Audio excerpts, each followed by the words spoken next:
If money and ethics aren't an issue, you know what experiment I would try? How long could I live in the United States, and even though money seems to be no object, could I still afford United States healthcare? So, let's get started with our stories. What science experiment would you try if money and ethics are not an issue? Story 1. I would like to create humans with traits from one or multiple animals, like the infamous cat girls or other monster animal girls, as they're called in most animes, to see if A. It's possible for them to have offspring of their own, and what genetic mutation may happen if they can reproduce, since if I remember correctly, during physical reproduction, sex cells' traits, like hair, fur, scales, eye color, skin, and more, get swapped with the same genes of the same type. Think of it like a deck of cards making healthy sex cells. Well, most of the time. Eye color, for example. But for animals of different species, these genes are different, like eye color for hair color, making unhealthy sex cells. But very rarely this swapping is just skipped, leaving the offspring with only the mother's traits, allowing them to reproduce. So I would like to see if they can reproduce not just with humans, but with ones of their own kind, two of the same animal traits. B. See how these traits affect their behavior and what they can and can't do. How these traits affect their daily life, like how being part bat may affect what time of day they're most active, or how being part spider or mantid may affect mating, like will they eat their mate after intimacy? Fun fact, female mantis and spider that eat their mate have offspring than those that don't. Or how being part chameleon will affect the way they show others their mood, which, extra fun fact, chameleons don't change color to blend in, but to tell other chameleons their mood, like if they're angry or sad and how these traits affect their diets. Finally, C, how people just react to this. Like imagine one day you're told that a real-life monster or animal girl or humans as a whole exist, and at some point, they just become a part of everyday life on a train. There's a person with cat ears, tails, whiskers, and all other cat-like traits. Or at work, you're talking to your coworker, and they have wolf-like traits like ears and a tail, and all other wolf traits, and many other examples. Or imagine being sent into the future, then people with some type of animal trait just exist, and they're everywhere. What would your reaction be to either being told that humans with animal traits now exist, and having to just live with it for the rest of your life and your kids' lives, if you have any kids, that is, or being sent into the future to see that these people do really exist in the future? Please tell me in the replies. Emperor Matthew signing off. This guy just wants cat girls to be real. With all the issues we're having with gender and identity and everything these days, I don't know if introducing cat girls and wolf boys into the mix is really gonna calm things down for people. Even if they have positive traits, or if they somehow have traits from their animal parts that allow them something that would dominate over human species. You're gonna find interspecies racism, pretty much, I think. Story 2. I had an experiment in mind a long time ago. It would go against and with the school system now. Teach the first kid by prioritizing their favorite subject, then and helping them grow that as far as they can until 1. They want to change their majoring subject, or 2. Get to the point where the knowledge I'm trying to teach them is virtually impossible for me to understand. Child 2 would be taught the public school's way, making them well-rounded and not give 2 cares if they're more interested in one subject to others. Child 3 would be taught in a way where they are encouraged to be curious while also having limited human interaction. They want to know what this and that feels like. Let them figure it out for themselves. Don't secure them from the outside world or the internet, and let them learn their own way. Let them experiment if they want to. Let them explore. They'll learn sooner or later that some things may unalive them. Only supervise them when absolutely needed, and only when absolutely needed. Then let them all meet up and try to get along and figure out how each of them interact with each other and how they get along. If they can't get along, then guide the first child, help the second, and leave the third. If they get along, study how they interact and get a basic understanding of what they like and how well they get along, how often they fight, etc. while making sure to write down, record, do whatever you can to make sure every part of their life is documented. The school system then can't argue what worked the best. It might just change the most successful education system with some slight changes to be the most ethical they can.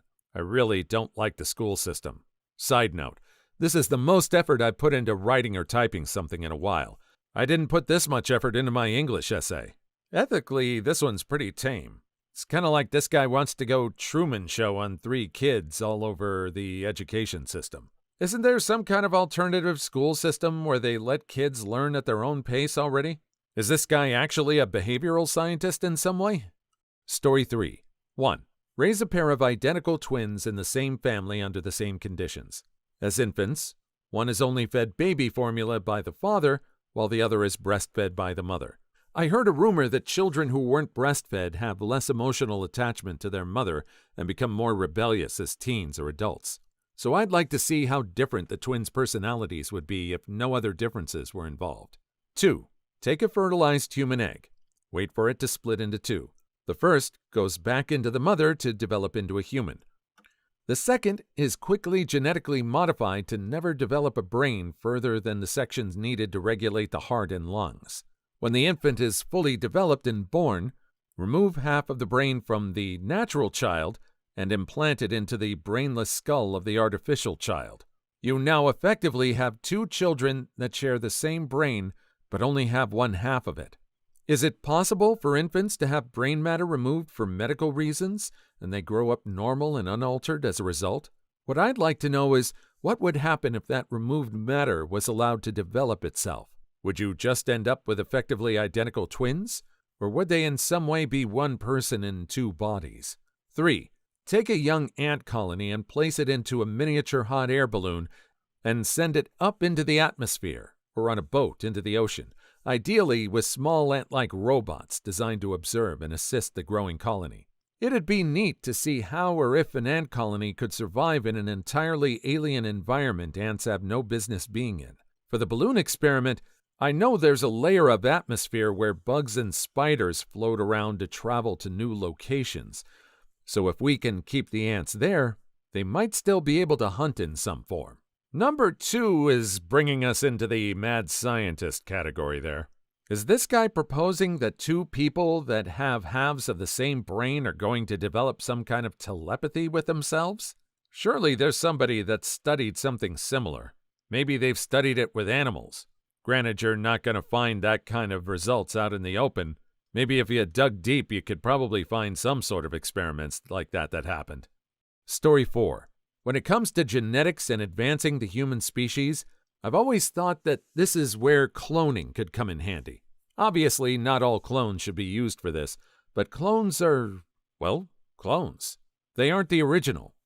There are still ethics to worry about, but, imagine if we could clone people and then just experiment on the clones. All the discoveries we can make that we can't make right now, because you can't just clone yourself or anyone else so you can do these tests on a double without ruining someone else's life. Figuring out anything we have left to figure out about the human body. Experiments to improve the human lifespan. Maybe even stop aging. Because I've seen a video where the person suggests aging might be a disease. Hell, remember the guy who said he wanted to give humans girls and create cat people?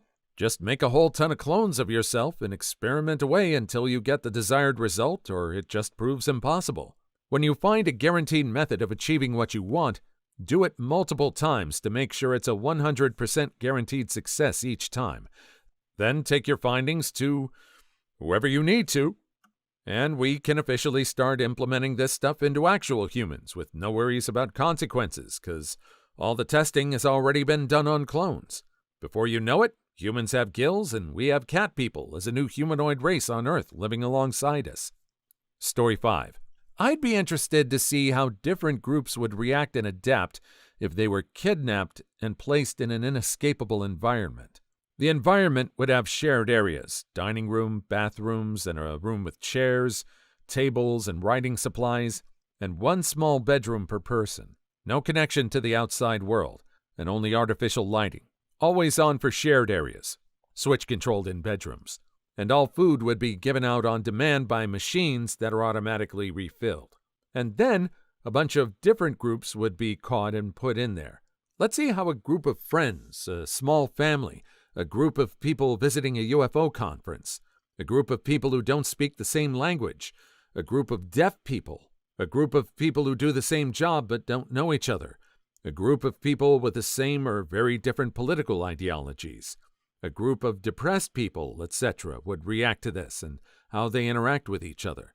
Changing the interior design of the environment, clean minimalist, alien/sci-fi, 1920s, etc., would also be interesting to see how that influences their theories regarding where they are. And introducing animals would be interesting to see if and how their behavior changes when they have a single cat or dog for the whole group, or like a fish tank in each room. Would that decrease overall stress, or would the animal bonding differently with different people introduce more stress to the group? Story 6. There's this webtoon where two child prodigies of equal physical ability are locked up in a facility until they reach high school age. One is raised in a very logical environment. His cell is equipped with a library, a TV streaming nothing but science programs, his very own mini laboratory, etc., and the other in an artistic environment. Art supplies, musical instruments, and movies. Also, both of them are always given a picture of a girl every mealtime. The difference is, while the first kid, the logical one, is ordered to protect this girl he never knew, the second is ordered to unalive her. In the webtoon, they're suddenly released into the world after they're 17 and are forced to adapt and fulfill their mission centered around this one girl. The first, of course, is absolutely intelligent with the downside of having an undeveloped social behavior, while the other becomes a charming, manipulative psychopath with an academic knowledge of a 12-year-old. Now, I'm curious what would happen if this happened in the real world. Is it more important to be logical or creative? Or is it a false dichotomy and you can't actually function without both? Also, instead of just one girl, I think it's better to have two. So each of the boys have to unalive one and protect the other. It would be interesting to see which will win. Yeah, this is not for science, actually. I just want to see a realistic battle between an introverted versus extroverted genius. So this guy just basically wants to recreate a webtoon. Also, I think it's been proven that the whole logical versus creative idea has been disproven, that it's not always one or the other. What would be weird is if the person that's forced to be creative is always thinking of intelligent or logical ways to get through situations, while the intelligent person with all the science and labs starts finding a way to make some kind of art with all the chemicals he has. Story 7. I'd put a group of abusers through a battery of therapy sessions and victim impact statements while they're under the influence of guilt-inducing drugs, ones that tend to make you self-conscious, to see if I can find a way to finally get bad people to take responsibility and express remorse for their actions. I'm summarizing, but I studied psychology in college. I know all the things needed to set up a study competently, and I've actually put a lot of thought into the specifics of this one. I also have one in mind for determining which persuasion methods are most effective for getting conspiracists and science deniers to finally read scientific evidence that makes them uncomfortable and to get them to accept it. And if you're wondering whether I mean persuasion methods or persuasion methods, anything's on the table. I believe misinformation is going to lead to the destruction of our species, so given the power, there's no price I wouldn't pay to stop people from spreading it. Please like and subscribe if you made it this far. I hope you'll enjoy the rest of the video and have a wonderful day. Story 8. The language thing kind of happened to me, but with playing the piano. We had a piano in my house as I grew up that was horribly out of tune, but since I had nothing to compare it to, I didn't really know that. Then we moved, and the piano was buried under a bunch of junk in the garage and no longer accessible. I enjoyed playing the piano, but it's not like I got lessons. I can't even read sheet music, I just play by ear, but I still wanted to play, so I got an electric keyboard, which of course had all the notes where they actually should be. This really messed me up. I could still find notes, but only relative to other notes, and often revert to trying to hit notes where they were on my old piano. I've gotten a little better now, but I almost have to unlearn what I knew and start over. which is doable, and I'll get there eventually, but it's discouraging to just lose an ability and taking more effort than learning the first time. Story 9. When I was a kid, I helped my mom study to become a paramedic. Held flashcards, gave hints like what's the first letter, is it a long word, had a certain prefix. She had a question about the average amount of blood in the human body. I remember sneaking in the living room late one night to watch a horror movie my parents were watching. One scene was that a group of people left a person behind because they had lost too much blood to be able to make it back into town.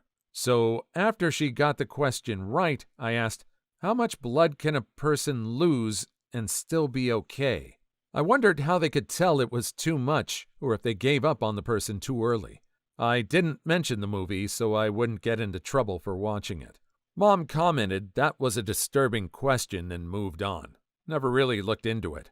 Again, I'm pretty sure there's some unethical person in the past that has tested this out. I'm surprised the mom didn't ask you where you heard that question before. If she didn't suspect you of watching horror movies before, she suspects you now. I think he just traded getting into a little bit of trouble for a little while with his mom to getting stared at for being creepy for a long time. Story 10. Experimentation to develop brain implants and prosthetic eyeballs, among others, and perhaps some substances to achieve a constant state of lucid dreaming that's blended within real-life sensory feedback and edited according to the designs of an admin, powered by deep learning. Perhaps you can have a cow walk and live on an omnidirectional treadmill, thinking it's always been on an ever-expanding grass field since birth. Raise a healthy, happy, juicy-looking cow in a lab. Less stress, more flavor, like with any other meat, then put it down in an instant for maximum quality. Then we'll eventually get to humans. See if their every experience, every sensory feedback, every interaction can be faked in this lucid dream XR world. Would raise a human from birth under this system and see how they react when you let them know the truth about their lives. Or rather, that there was no truth to speak of. Also, legit eugenics. Want to see if that actually works too? It probably will. The world would rapidly improve if we abandoned our mercy for others. Story 11. I remember in high school watching an experiment about mice helping each other out of a trap if they had previous experience with that type of mouse. Basically, in it, a white mouse wouldn't help a black mouse if they'd never seen a black mouse before, but will help them escape if they have seen a black mouse before. The experiment I'd want to see is how they'd react to negative actions, like being hit or starved. If they'd help the mouse survive if they know each other, and if they fend for themselves only if they don't know each other. Like, say one mouse has food and the other doesn't, and is close to perishing of starvation. Will it share, or will it defend its food? Basically, I just want to see how far that unwillingness and willingness to help each other goes. Story 12. I think the one big experiment I would want to run is, what method of teaching math is most effective? Similar studies in other fields would be worthwhile, but math is the one that most frustrated me, so it holds the most interest. Imagine starting with algebra as a part of learning addition and subtraction. I'm reasonably sure that teaching math as a whole would end up being more effective, but there's basically no ethical way to properly test it. You'd need an isolated population being instructed in only one specific way from kindergarten to college university level to really get solid results. Also, conducting the research on a truly obscene scale. Upside? You'd have a convenient control group in the regular world population, provided your sampling was good. This guy's really fixated with math. Why math? I've always found math an interesting subject, simply because there's usually one right answer. You may arrive at it in different ways, but you can always get one right answer. It wasn't as nebulous as social studies or anything else. Story 13. I would redo MK Ultra, but with willing participants, and instead of focusing on mind control, focus on breaking the limits of consciousness on a large scale. Like vet people to make sure they're of sound mind first, and then, through testing, find out what they show the most growth for, and then assign them into different focus groups. So you could have a clairvoyance group, telepathy group, telekinesis, and so on. I would sign up for that if it was the real thing. Also, they would live in normal conditions, be fed, and have free time. It would basically be a job where you live at the office, but aren't trapped there, but are contractually obligated to be there for X amount of time overall. Story 14. An experiment I've actually pondered as a shower thought pretty often. Two completely identical individuals, exact DNA and upbringing and whatever other influences, there would be a single difference between their lives. Something like one had a cat while the other had a dog, or, a little less ethical, one had the one raising them perish while the other didn't. For the one that had a cat while the other had a dog one, there would have to be a control individual who had no pet. What the specific differences in someone's life can lead to is just interesting to me. If I were to completely throw away ethics, the experiment would probably turn more violent or, well, unethical. But let's not talk about that. Story 15. I have 3 experiments in mind. 1. Basically do a super soldier experiment. Spartans, Astartes, and Custodes, Vault 75 experiment, etc., and see how the world would react if I released them into an environment, specifically into an urban, rural, and primitive environments. Would they be shunned, praised, or even worshipped? Might even through some world domination. 2. Put a person in a situation similar to that of Undertale and see how they behave. Basically, how would a person react if they could do anything without any long-term consequences? How many times would they go on a genocide? How many pacifists? 3. Give cats human intelligence and the ability to speak and see how much of a jerkwad they really are. Story 16. I'd make a pretty big area enclosed with fake mountains, good enough looking and close enough feeling to seem real, and too big for anything to climb, and get about 200 or so children and 50 adults.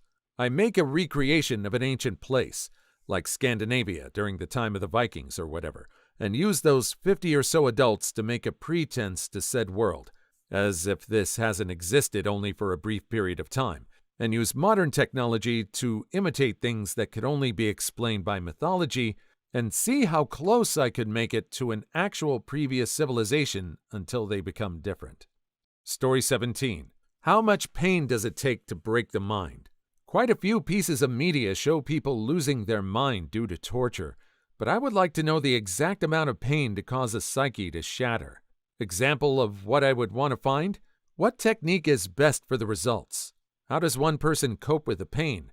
And/or does certain types of pain work better on certain people than others? Quite a few people I can think of could be my willing testers. Edit. I guess I would also study how fear applies into my testing. Story 18. When I was younger, I dreamed of a machine that records dreams. It would be interesting to have a machine so advanced it could show you visual thoughts. It would also probably be effective to add the factor of aphantasia, since it would provide the baseline of what no visual mapping is in the thought process.